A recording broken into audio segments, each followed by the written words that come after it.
welcome to the deep dive. You've sent us down a really interesting path this time with material on a martial art called Shantung Black Tiger. Mm-hmm. So our mission here is to kind of cut through the noise and really understand what makes this fighting system tick based on the sources you shared. Exactly. We're diving into those core principles, what really sets Shantung Black Tiger apart. And our main guide here is the book Shantung Black Tiger, a Shaolin fighting art of North China martial arts self-defense. Right, the one by Tjoa Khek Kiong, Donn Draeger, and Quintin Chambers, published back in '76. That's the one. And what's significant is that it was really one of the first attempts to introduce this specific art in detail in English to a Western audience. Which struck me immediately. I mean, '76 feels early for getting a peek behind the curtain of something described as pretty secretive. Oh, definitely. The authors themselves point out how these arts were often closely guarded. For centuries, really. Witnessing genuine practice, especially if you weren't Chinese, was often forbidden. So this book was kind of breaking ground. In a way, yes. And they were very deliberate about their approach. How so? They state pretty clearly they wanted to focus on the how and why of the fighting art itself. They intentionally skipped the philosophical deep dives and the historical legends that you sometimes get. Just the nuts and bolts of the system. Pretty much. A very direct, pragmatic look at the mechanics. Okay, so where do they start? I imagine terminology is a big one in Chinese martial arts. You got it. The book dives right into that, acknowledging it can be, well, confusing. You're not kidding. We hear things like Chinese boxing or even Chinese karate sometimes. Right, and the book says those might be okay for a very general Western understanding, but they emphasize using the authentic Chinese terms for accuracy. And there are quite a few of those mentioned. There are. You see Wukun Wushu, Chuanshu, Chuanfa, Zhongko Chuan Koshu. Even Kun Tao from Southeast Asia gets a mention. It's quite a list. Okay, so to cut through that a bit for Shantung Black Tiger, what are the key terms we should maybe hold on to? Well, the book makes a really useful distinction between Wukong and Kung Fu. Ah, okay. Often used interchangeably, but they're different. Yes. Wukong, according to the source, refers specifically to the skillful, dedicated martial practice, the actual fighting techniques, and the serious effort involved in mastering them. Got it. The combat aspect. Exactly. Whereas Kung Fu is much broader. It just means dedicated effort and skill applied to any task. Could be calligraphy, could be cooking, could be martial arts. So all Wukong involves Kung Fu, but not all Kung Fu is Wukong. Precisely. That's a really important clarification they make. That does help clear things up. So within this world of different arts and terms, how did styles like Shantung Black Tiger maintain their identity? Through organizations called Pai, you can think of them as like schools or lineages founded by a master to preserve and pass down a specific style. And these Pai were often secretive. Historically, yes. Very much so. Fighting techniques were often seen as family or clan secrets, not shared lightly with outsiders. Which again highlights why this book was significant in its time. Absolutely. It offered a glimpse into one of these traditionally closed systems. So where does Shantung Black Tiger fit in this picture? What are its roots? It's presented as a North China system, tracing its lineage back to the Shaolin tradition. Centuries of history. Yeah. And importantly, it's described as combining both internal and external principles. Okay, internal and external. We hear those terms a lot. Can you break that down a little? Sure, it's a broad classification, but generally internal styles focus more on cultivating qi, that internal energy, and often use softer, yielding movements. Think redirecting force. Like water. Kind of. And external styles tend to emphasize developing physical power, speed, more direct force application, like a hammer blow. Right. So Shantung Black Tiger lends these. That's what the book indicates. It uses light, evasive, soft actions, but also incorporates direct, forceful, hard techniques. An interesting mix. Does that make it suitable for certain body types? Or? The book suggests that despite having these hard elements, its principles might make it quite effective even for someone of average build, perhaps because it doesn't rely solely on brute strength, maybe leaning more on that efficiency from the softer side too? Interesting balance. What about the geography? There's that old saying, leg of the north, fist of the south. Does that apply here? Ah, the classic generalization. The book touches on it.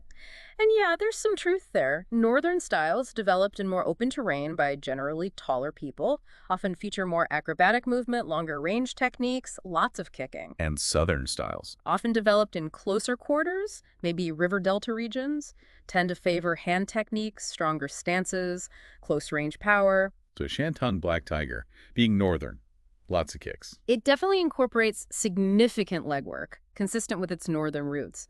But as we'll see, it seems pretty comprehensive, using both hands and feet extensively. Okay, great. So we have the background, the context of secrecy, its place as a Northern Shaolin system, mixing internal and external.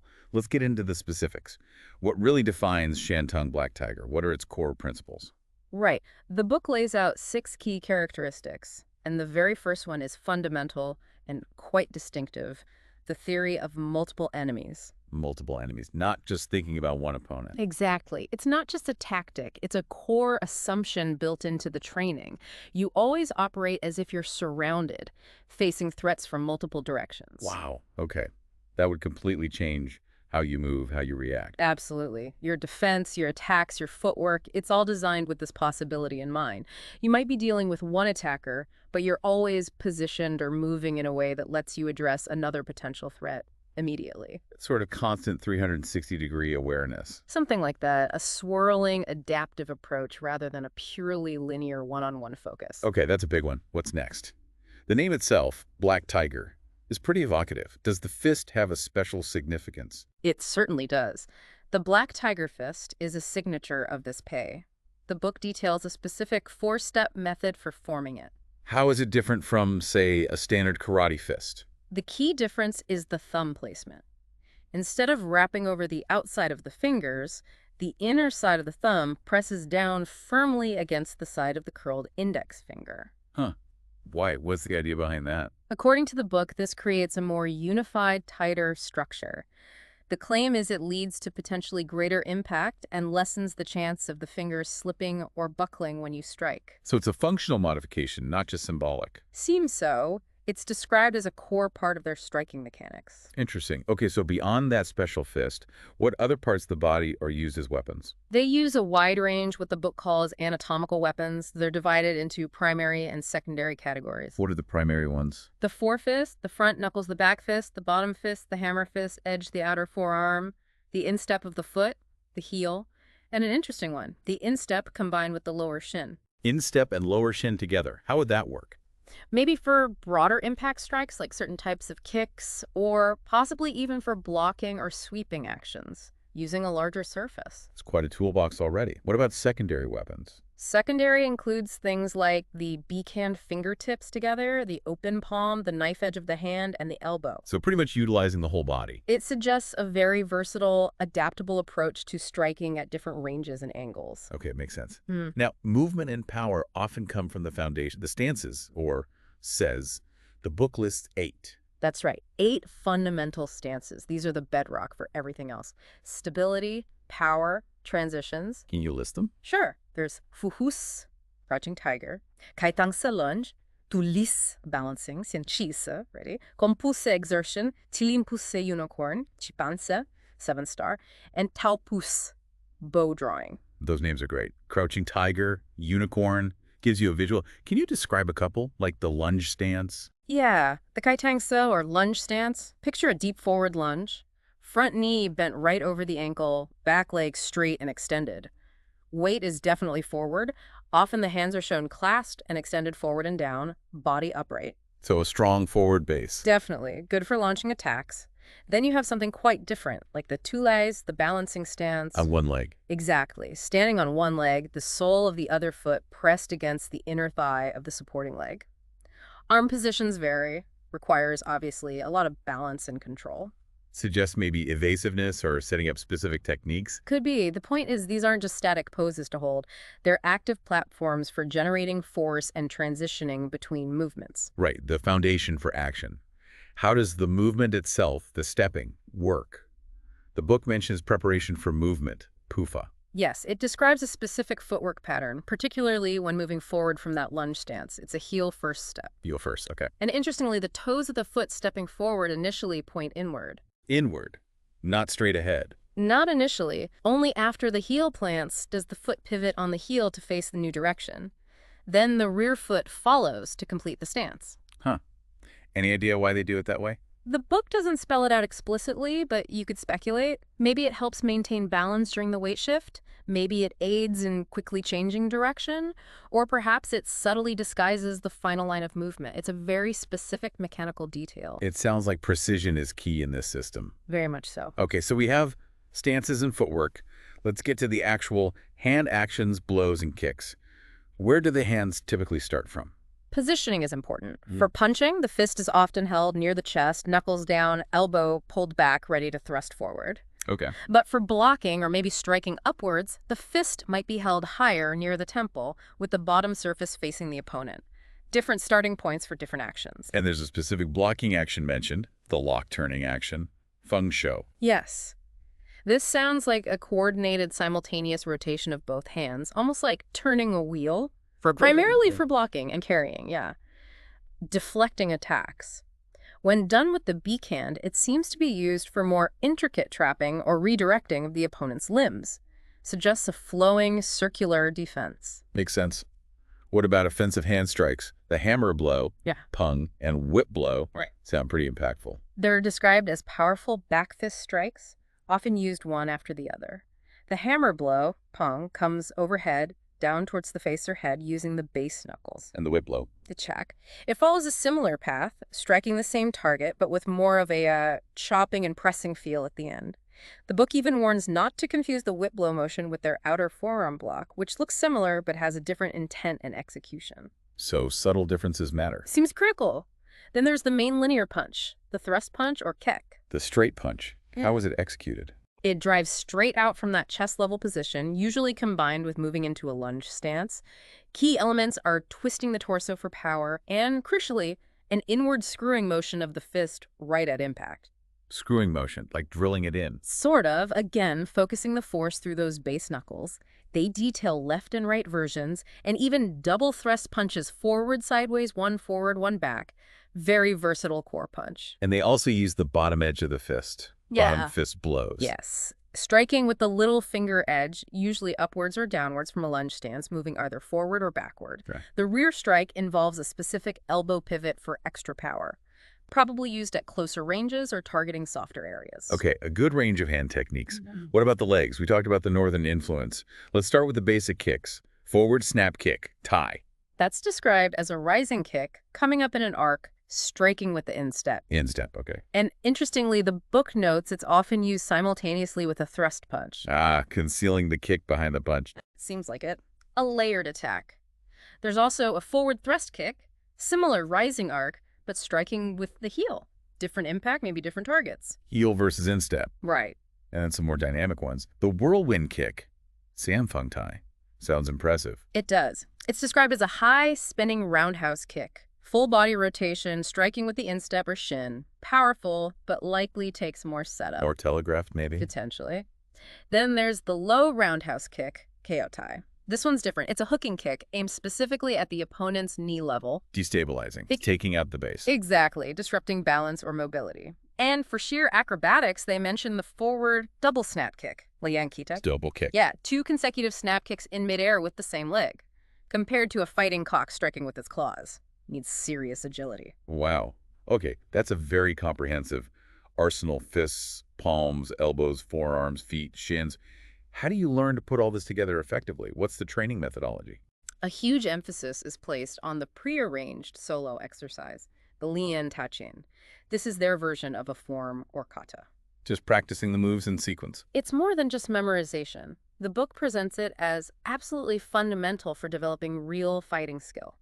It builds coordination, timing, power generation, but also mental discipline, self-control, confidence. How does practicing a solo form translate to a real fight? The idea is that by mastering the sequence, by deeply internalizing the movements and principles within it, you can then detach individual techniques or short combinations and apply them spontaneously in a chaotic situation.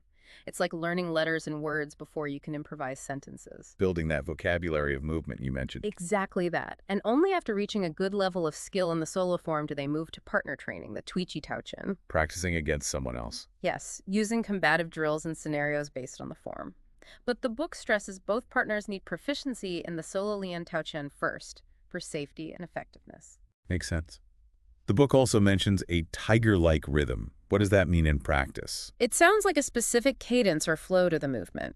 The description evokes a tiger, stalking, observing, then a sudden, powerful strike, followed by a withdrawal or repositioning to assess and prepare for the next move. So not just random techniques, but a cycle of approach, attack, and reset. Yeah, a dynamic ebb and flow that needs to be ingrained through practice. It's about the transitions and timing as much as the strikes themselves. And when they do strike, are there preferred targets? Yes, there's a clear focus on striking specific vital targets, mostly located along the body's vertical center line. Going for maximum effect with minimum effort, essentially. That seems to be the philosophy: efficiency and precision targeting vulnerable areas. Okay. Now, you can't really talk about Chinese martial arts without mentioning Qi. How does Shantung Black Tiger approach this concept? The book does address qi, acknowledging it as a kind of vital or nervous energy. It suggests this energy is developed through dedicated, hard training and correct breathing, specifically deep abdominal breathing. Breathing linked to movement. Yes, particularly exhaling sharply at the climax of a forceful technique, like a punch or kick. This synchronization is seen as crucial for manifesting power. But is it treated mystically, or...? The approach described seems quite practical. While acknowledging qi, the book emphasizes that its development comes naturally from diligent practice of the fundamentals: correct form, proper stances, maintaining rhythm, good posture. It cautions against getting lost in purely philosophical ideas about it. So focus on the physical practice, and the energy aspect follows. That appears to be the message. Practice correctly, and the internal development happens as a result. Okay. Given the focus on vital points, is there much emphasis on body conditioning, like hitting posts or... The book mentions some optional methods for toughening the hands or other striking surfaces. However, it clarifies that the primary strategy is hitting vulnerable targets accurately, not necessarily developing iron fists to break hard objects. Skill over sheer conditioning, you could say? Precision over power, or rather achieving power through precision. Well put. Before we get to applications, the book describes the hand sign of the Black Tiger Pei. What is it, and what does it represent? It's a specific gesture. The open left palm is placed over the clenched right fist. Okay. Any special meaning? Yes, several layers. It symbolizes respect for the art and its lineage. It also represents the Taoist concept of yin and yang, the balance of opposites, like soft and hard, passive and active. Ah, connecting back to the internal-external blend, maybe. Could be. And it also signifies a traditional Chinese ideal: the unity of scholarly pursuits, represented by the open hand, perhaps like holding a brush, and martial practice, the clenched fist, both seen as valuable. So it's packed with meaning, more than just a salute. Definitely. It encapsulates some core cultural and philosophical underpinnings of the Pei. Now, finally, does the book give examples of how these techniques are actually used, practical applications? It does in the last chapter.